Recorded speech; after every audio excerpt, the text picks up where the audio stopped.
Snow fell gently over Chicago's South Side that December evening, coating the cracked sidewalks and rusted fire escapes in a deceptive blanket of white. Inside apartment 4B of the weathered brick building on Ashland Avenue, Laura Bennett sat at her kitchen table staring at a stack of overdue bills.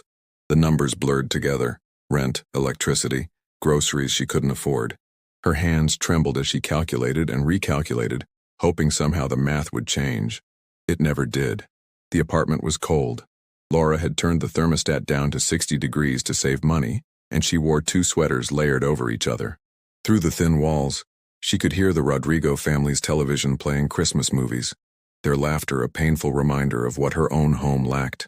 No tree, no decorations, no presents wrapped and waiting, just silence and the weight of failure pressing down on her shoulders.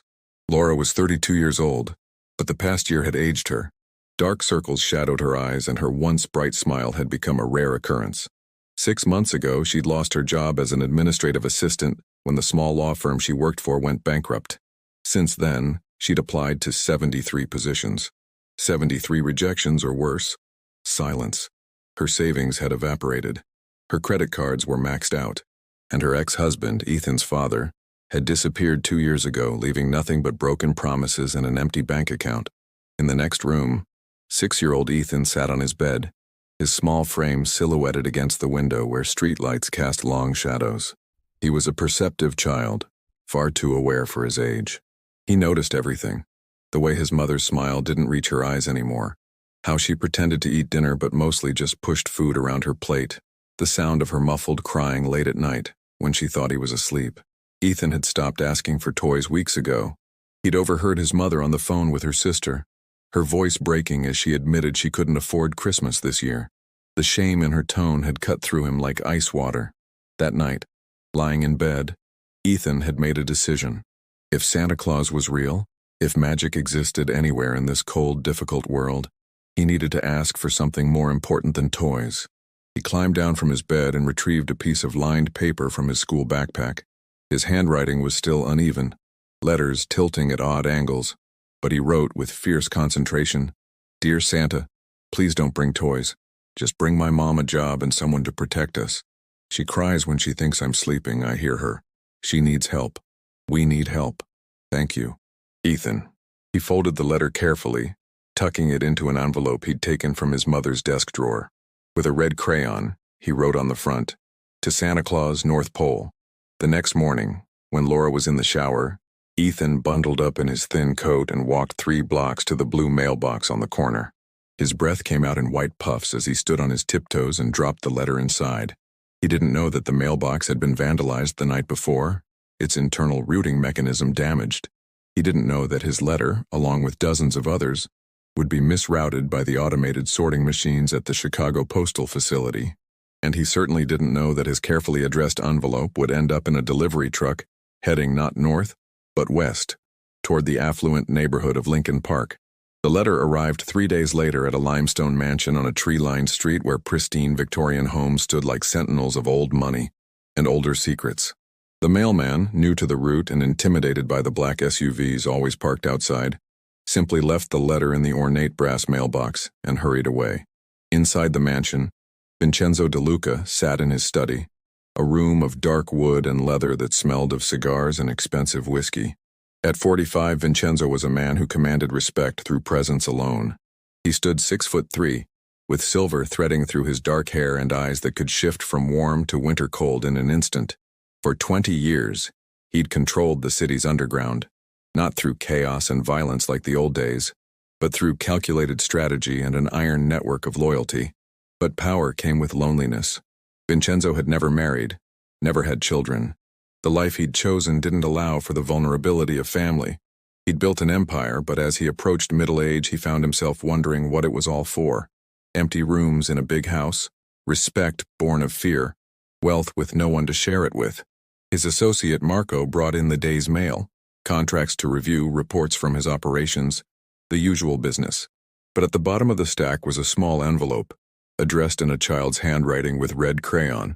Marco had almost thrown it away, assuming it was junk mail, but something made him include it. Vincenzo opened it absently, expecting a prank or solicitation. Instead, he found himself reading Ethan's words. Once, then again, and a third time. Please don't bring toys. Just bring my mom a job and someone to protect us. She cries when she thinks I'm sleeping. Something shifted in Vincenzo's chest, an unfamiliar feeling like ice cracking. He'd spent decades hardening himself against sentiment, viewing emotion as weakness. But this letter, written by a child desperate enough to ask Santa Claus for protection, pierced through every defense he'd constructed. He called Marco back into the study.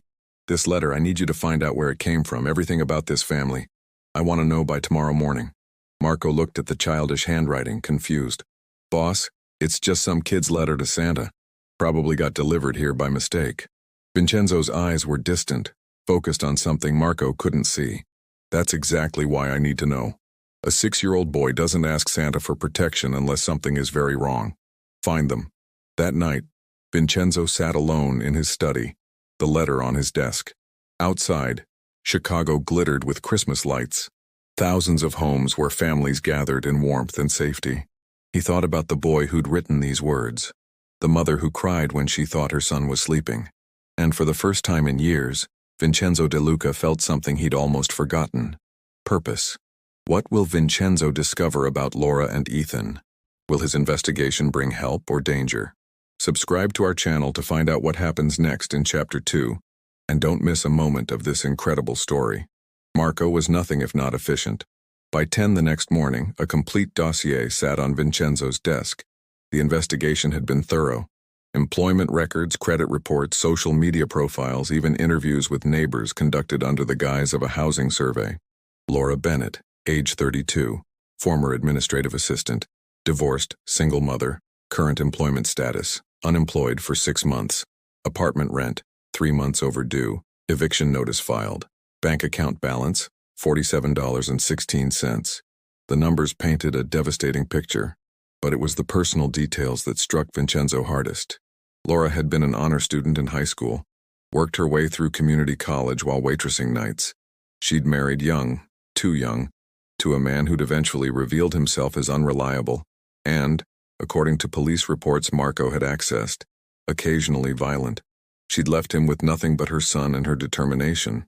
For years, she'd managed. Barely, but she'd managed. Until the world pulled the rug out from under her. The report included photographs. Laura at a grocery store, her face drawn with exhaustion as she counted change for a gallon of milk. Ethan walking to school alone, his coat too thin for December weather, his backpack worn and patched. These weren't criminals or con artists. These were people who'd been beaten down by circumstances and were still fighting to stay afloat. Vincenzo made his decision. Marco, I need you to arrange something. Quietly. I don't want attention. I don't want press. I don't want anyone knowing where this is coming from. What do you need, boss? Everything. Start with the rent. Pay it off, all arrears, plus 6 months forward. Set up a trust fund for the boy's education. And I want job opportunities identified for the mother. Real opportunities, not charity. She has experience in administration. Find something that matches her skills. Marco hesitated. Boss, with respect, why? These people are nobody. They're not connected to our business. They don't owe us anything. This doesn't make sense. Vincenzo looked at his most trusted associate. This man who'd been with him through wars and negotiations, through violence and victory. Sometimes, Marco, the only thing that makes sense is doing something that doesn't make sense. Just do it. But as Marco left to make arrangements, Vincenzo realized something. He couldn't just send money and walk away. That letter had asked for 2 things, a job and protection. The job he could provide indirectly. But protection? That required presence. And more than that, Vincenzo needed to see them. Needed to understand what kind of child writes a letter like that. What kind of mother raises a boy who thinks of her before himself. 3 days later, on a gray Saturday morning, Laura was walking home from the corner store with a single bag of groceries. The cheapest bread, generic peanut butter, a carton of eggs. She'd managed to find $12 in coat pockets and under couch cushions. It would have to last until she figured out her next move. She didn't notice the black Escalade that pulled up slowly beside her. She didn't notice the man in the expensive wool coat who stepped out, his breath fogging in the cold air. But she did notice when he called her name. Laura Bennett? She turned, instinctively pulling her grocery bag closer, her body tensing. The man was imposing, tall, broad-shouldered, with an air of authority that made her want to simultaneously run and freeze in place. Behind him, two other men stood by the SUV, their postures alert. "Who's asking?" Her voice was steadier than she felt. "My name is Vincenzo. I received a letter. From your son." Laura's confusion was genuine. "A letter? What are you talking about?" Ethan didn't. Then it hit her. The morning she'd found the envelope missing from her desk drawer. The red crayon she'd found on the floor by the door. He wrote to Santa Claus. Yes. And somehow his letter found its way to me instead. Vincenzo reached into his coat and pulled out the envelope. Laura's hands shook as she took it, recognizing her son's handwriting immediately. She read the words and her careful composure crumbled. Her eyes filled with tears that she tried desperately to blink away. This letter, this private heartbreaking expression of her son's worry, was now in the hands of a stranger. The humiliation was crushing. I don't understand. Why are you showing me this? Why are you here?" Vincenzo studied her face, seeing the pride fighting against desperation, the strength that hadn't quite broken despite everything trying to break it. "Your son asked for two things, a job for his mother and protection. I intend to provide both." Laura stepped back. "I don't know who you are or what you want, but we don't need your charity. We're fine. You're 3 months behind on rent with an eviction notice. You're living on $47. Your son walks to school in a coat that won't keep him warm when the real cold hits. You're not fine, Mrs. Bennett, and your son knows it." The truth landed like a physical blow. Laura's voice came out as a whisper. "How do you know all that?" "Because when I decide to help someone, I do my research. I'm not here to judge you or embarrass you. I'm here because a 6-year-old boy asked Santa Claus for help, and somehow, that letter found me instead. Maybe it's fate, maybe it's coincidence, but I don't ignore signs." Laura's mind raced. This man with his expensive clothes and armed guards knowing everything about her situation. It didn't make sense. "What do you want in return?" "Nobody does something for nothing. I want nothing, no repayment, no favors, no strings. Consider it an early Christmas present. I don't even know you. For all I know, you're—" Laura trailed off, suddenly aware that insulting this man might not be wise. "Dangerous?" Vincenzo finished for her. "Perhaps, but not to you. Never to you or your son. That's my promise." He handed her a business card. Simple, elegant, just a name and phone number. "Your rent has been paid through June. You'll receive information about job opportunities next week. Real positions at legitimate companies, places where your skills will be valued. And if anyone threatens you, bothers you, or makes you feel unsafe, you call that number, day or night." Laura stared at the card, her world tilting on its axis. "Why would you do this? You don't know us." Vincenzo was quiet for a moment, his eyes distant.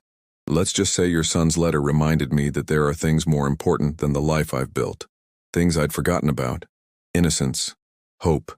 The kind of love that makes a child sacrifice his Christmas wishes for his mother's well-being." He turned to leave, then paused. "One more thing. Don't tell your son about me. Let him believe Santa Claus came through. Let him keep that magic a little longer." Laura watched the black SUV disappear down the street, the business card clutched in her hand. She felt like she'd stepped into a dream, or possibly a nightmare. Who was this man? Why had he really helped them? And what would she tell Ethan when he came home from his friend's house and she could finally afford to buy groceries, to turn the heat up, to breathe? That evening, when the landlord called to confirm her rent was paid in full and apologize for the eviction notice, Laura sat on her couch and cried. But for the first time in months, they weren't tears of despair. They were tears of confusion, relief, and the terrifying hope that maybe, just maybe, things were about to change. But who is Vincenzo De Luca really? And what happens when Laura discovers the truth about the man who holds their fate in his hands? Subscribe to our channel and hit the notification bell to see Chapter 3, where secrets will be revealed and stakes will rise. The job offer arrived exactly 1 week later. Professional letterhead, formal language, requesting Laura Bennett interview for a position as executive assistant at Morrison & Associates, a boutique consulting firm in downtown Chicago. The salary listed made Laura read the letter 3 times to make sure she hadn't misunderstood. It was nearly double what she'd made at her previous job. The interview was scheduled for the following Tuesday. Laura wore her only professional outfit, a navy blazer and pencil skirt that were slightly out of date but still presentable. She'd spent the night before researching the company, preparing answers to potential questions, reminding herself that she was qualified, capable, worthy of this opportunity. The firm occupied the 20th floor of a glass tower overlooking the Chicago River. The office was modern and bright, and the woman who interviewed her, Diane Morrison, the founder, was sharp, professional, and genuinely interested in Laura's experience. They talked for an hour about the role, the company culture, the expectations. At no point did Diane mention Vincenzo or seem aware of any outside influence. At the end of the interview, Diane smiled. "Laura, I'm prepared to offer you the position. You have exactly the experience and temperament we're looking for. When can you start?" Laura felt like she might cry right there in the pristine conference room. "Monday. I can start Monday." That evening, she picked Ethan up from the after-school program she'd barely been able to afford and took him to a real restaurant. Nothing fancy, just a diner with good burgers and milkshakes. As they sat in a red vinyl booth, Ethan's eyes wide with joy at this unexpected treat, Laura felt like she could finally breathe. "Mom, why are you smiling so much?" Ethan asked, ketchup on his chin. "Because things are getting better, baby. I got a job.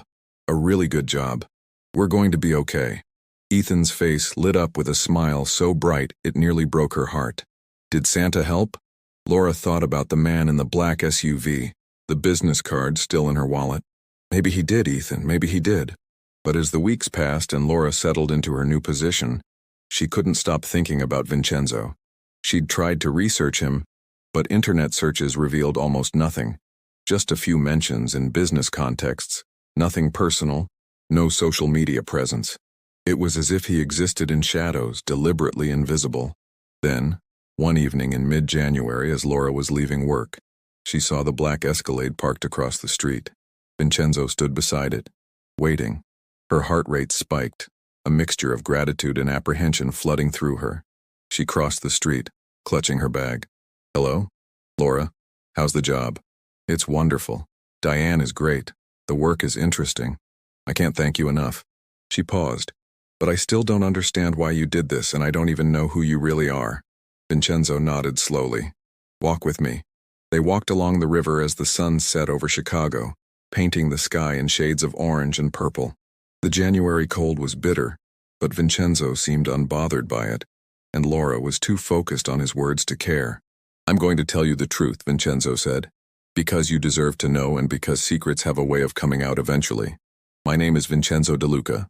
For the past 20 years, I've run one of the largest organized crime operations in Chicago." Laura stopped walking. The world seemed to slow down, the sounds of traffic and distant voices fading to white noise. You're in the Mafia." "Yes.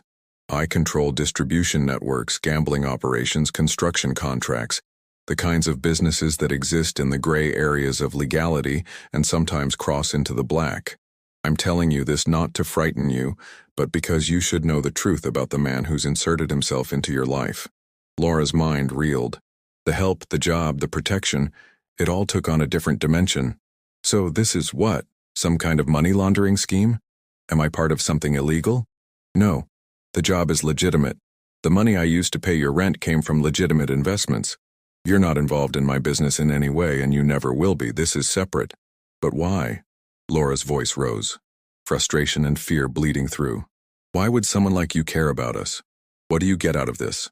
Vincenzo was quiet for a long moment, staring out at the gray water of the Chicago River. "I get nothing. Not money. Not leverage. Not loyalty. That's precisely the point.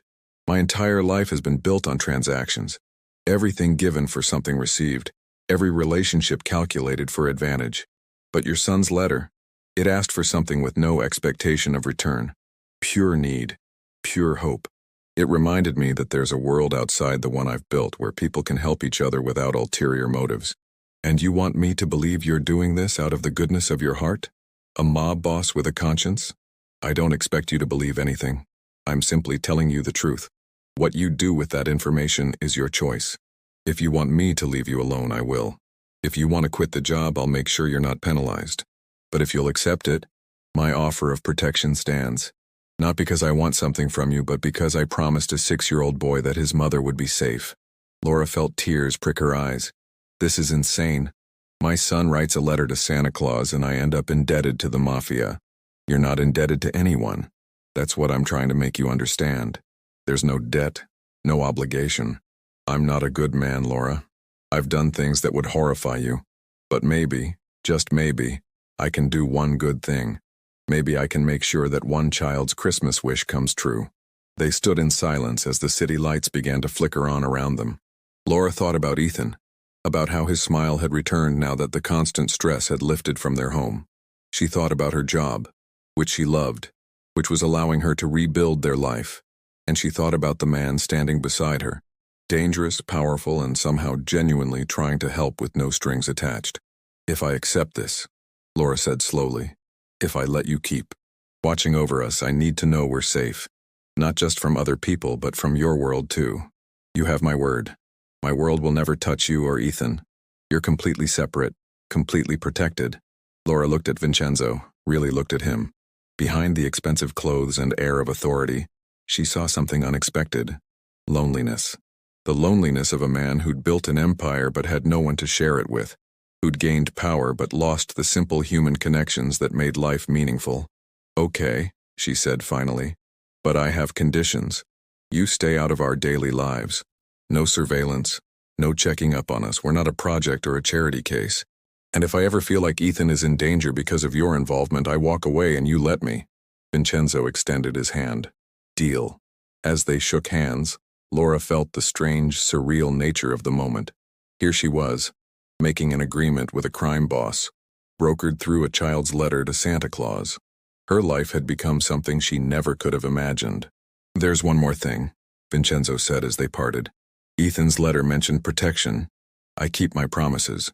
There are people watching your building, your son's school, the route he walks. You'll never see them, but they're there.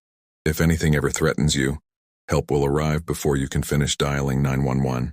Laura didn't know whether to be comforted or terrified. You really take this seriously. I take all my promises seriously. It's one of the few principles I haven't compromised. That night, after Ethan was asleep, Laura sat by her window looking out at the street below. She wondered if the man smoking a cigarette on the corner was one of Vincenzo's watchers, if the car that had been parked there for an hour was providing surveillance. Her life had become something out of a movie, and she still wasn't sure if it was a drama or a thriller. But Ethan was safe. They had a warm apartment. She had a job she loved. And somewhere in the city, a dangerous man was keeping a promise to a 6-year-old boy.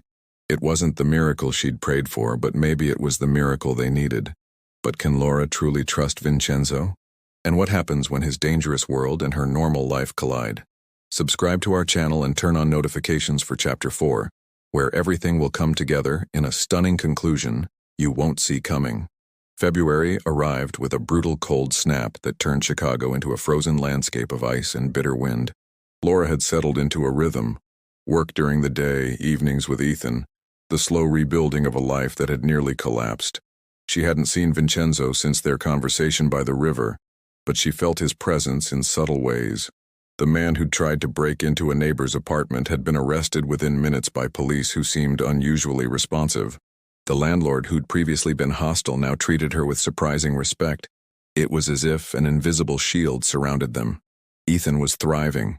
The stress that had marked his young face had faded, replaced by the natural joy of childhood.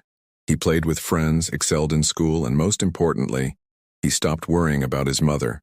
Laura could see it in the way he slept peacefully now, no longer waking up to check if she was crying. On Valentine's Day, something unexpected happened. Laura received a delivery at work, a small box with no return address. Inside was a children's book, new and beautifully illustrated, titled The Boy Who Wrote to Santa. A note in elegant handwriting read, "For Ethan, may he always believe in magic." Laura recognized the gesture immediately. Vincenzo had kept his distance as promised, but he hadn't forgotten. She took the book home that evening and gave it to Ethan, telling him it was from a friend. As she read it to him that night, the story of a boy whose kindness changed someone's life, she saw Ethan's eyes light up with wonder. "Mom, do you think my letter really reached Santa?" Laura smoothed his hair, choosing her words carefully. "I think your letter reached exactly who it was supposed to reach, baby. And I think miracles come in all different forms. Sometimes they look like what we expect, and sometimes they look completely different. But the peace that had settled over their lives was about to be tested. It started with a phone call to Laura's office. A man identifying himself as Marcus Bennett, Laura's ex-husband's brother. She hadn't heard from anyone in that family since the divorce, and the call immediately set her on edge. "Laura, I know we haven't been in touch, but I thought you should know. Derek got out of prison last week." The words sent ice through Laura's veins. Derek, her ex-husband, the man who'd been arrested for assault and drug possession 2 years ago. She'd hoped he would stay out of their lives forever. "Why are you telling me this?" "Because he's been asking about you and Ethan. He's angry, Laura. He blames you for everything. The divorce, the arrest, his time inside. I thought you should know so you can be careful." That night, Laura sat in her apartment with every lock secured, her mind racing. Derek had been violent during their marriage, controlled by drugs and rage. She'd left him for Ethan's safety as much as her own. And now he was out, and he knew where they lived. She pulled out the business card Vincenzo had given her, staring at the number. This was exactly the kind of situation he'd promised to protect them from. But calling him felt like crossing a line, like admitting she couldn't handle her own problems. Pride warred with fear, and fear was winning. She didn't need to make the decision. The next morning, as she was taking Ethan to school, the black Escalade pulled up. Vincenzo stepped out, his expression grim. "We need to talk. Now." Laura sent Ethan ahead with a friend's mother and turned to face Vincenzo. "You know, my people monitor threats. Your ex-husband's release was flagged, and his recent activities are concerning. He's been making inquiries, looking for your address. As of this morning, he knows where you live." Fear clawed at Laura's throat. "What do I do?" "Nothing. I handle it." Vincenzo's voice was cold now, the voice of a man used to solving problems through force. "He won't come near you or Ethan. I'll make sure of it." "How? What are you going to do to him?" Vincenzo looked at her steadily. "Do you want to know the answer to that question?" Laura realized she didn't. Some truths were better left unspoken. "I just want Ethan safe. I want this nightmare over. Then trust me. Go to work, pick up Ethan from school, live your life, let me do what I do." That day was the longest of Laura's life. She went through the motions at work, but her mind was elsewhere, imagining Derek showing up at Ethan's school, forcing his way into their apartment, destroying the fragile peace they'd built. She checked her phone obsessively, waiting for news, for disaster, for something. The call came at 4 p.m. Vincenzo's voice was calm. "It's handled." "What does that mean?" "Your ex-husband has been convinced to leave Chicago. Permanently. He's been provided with resources to start over somewhere far from here, contingent on him never contacting you or Ethan again." He understood the terms very clearly. Laura's hands shook. You didn't hurt him, did you?" "I gave him a choice. Make a new life somewhere else with financial support, or face consequences he wouldn't survive. He chose wisely. You'll never see him again." Relief and moral complexity warred in Laura's chest. A part of her was horrified at the implication of violence, at the crude solution, but another part, the mother who would do anything to protect her child, felt only gratitude that the threat was gone. "Thank you," she whispered. "You don't thank me for this. This is what I do, who I am. But for you and Ethan, I'll use it to keep you safe. That's my promise. And I keep my promises." That evening, Laura held Ethan close, breathing in his little boy scent of playground dirt and innocence. He didn't know how close danger had come. He didn't know that a man he'd never met had moved pieces on a dangerous chessboard to protect him. And he never needed to know. As March arrived and Chicago began its slow thaw from winter, Laura reflected on the strange path her life had taken. A letter written by a hopeful child to Santa Claus, delivered by mistake or fate to a man who operated in shadows and violence. That man had given them safety, stability, and the chance to rebuild. He'd asked for nothing in return except the satisfaction of keeping a promise. One Saturday afternoon, Laura took Ethan to the park. As he played on the swings, she noticed Vincenzo standing at a distance watching. She walked over to him, her heart steady. "You keep showing up," she said. "I wanted to see that he's happy, that the promise was kept." Laura looked at her son, laughing as he pumped his legs to swing higher. "He is, because of you, because of his own courage. He's the one who wrote that letter, who thought of his mother before himself. I just responded to it." They stood in comfortable silence, watching Ethan play. Finally, Laura spoke. "You're lonely, aren't you? For all the power and control you have, you're alone." Vincenzo didn't answer immediately. The life I chose doesn't allow for family, for connections that can be used as leverage against me. I accepted that a long time ago. But maybe you don't have to be completely alone. Maybe you can have something. Friends. People who see you as more than the role you play. Vincenzo looked at her, surprise flickering in his eyes. Are you offering friendship, Laura Bennett? I'm offering acknowledgement. You did something extraordinary for us, expecting nothing. The least I can do is see you as a person, not just as the man who saved us, but on my terms. Transparent, honest, with boundaries. A slow smile crossed Vincenzo's face, softening the hard edges. I think I can work within those parameters. As spring bloomed and Chicago came alive with green and warmth, an unexpected friendship took root. Vincenzo would occasionally join them for dinner, carefully planned meetings where they talked about books, news, ordinary things that had nothing to do with crime or danger. Ethan, unaware of the true story, simply knew Vincenzo as Mr. V, a friend of his mother's who sometimes brought him books and treated them to ice cream. Laura knew that Vincenzo's presence in their lives was unconventional, possibly dangerous, definitely complicated, but she also knew that some miracles came wrapped in unexpected packages. Her son had written a letter asking for protection and for his mother to find help. Both had been delivered, just not in the way anyone could have predicted. One evening in late April, as Vincenzo was leaving after dinner, Ethan suddenly hugged his leg. Mr. V, thank you for being our friend. Vincenzo looked down at the small boy, and for a moment his carefully constructed walls crumbled. He knelt to Ethan's level. Thank you for the letter you wrote. It changed my life. After Vincenzo left, Laura tucked Ethan into bed. As she turned off the light, Ethan spoke sleepily. Mom, I think Santa Claus sent us Mr. V. Laura smiled in the darkness. Maybe he did, baby. Maybe he did. She thought about the journey that had brought them here. From desperate poverty to stability, from fear to safety, from isolation to unexpected friendship. A child's letter had reached not the North Pole, but something equally magical. The heart of a man who'd forgotten he had one. Vincenzo De Luca was still a dangerous man. He still ran an empire built on activities Laura didn't want to examine too closely. But he was also a man who'd seen a child's plea for help and responded with everything in his power. He'd kept a promise with no expectation of reward, and in doing so had given both himself and them something precious. Connection. The letter that Ethan had written still existed, carefully preserved in Vincenzo's study. Sometimes, late at night, he would take it out and read those simple words again. Please don't bring toys. Just bring my mom a job and someone to protect us. Mission accomplished, he would think. And then he'd feel something he hadn't felt in decades. Contentment, not from power or wealth or control, but from knowing he'd made a difference in two innocent lives. That a child slept safely, that a mother could breathe without fear, that somewhere in the world his existence had been a force for good rather than merely for power. It wasn't redemption. Vincenzo De Luca was too pragmatic to believe in such simple concepts, but it was something. A small light in a life lived mostly in shadows. And sometimes, that was enough. And so ends the incredible story of how a child's letter to Santa Claus reached a mafia boss instead and changed all their lives forever.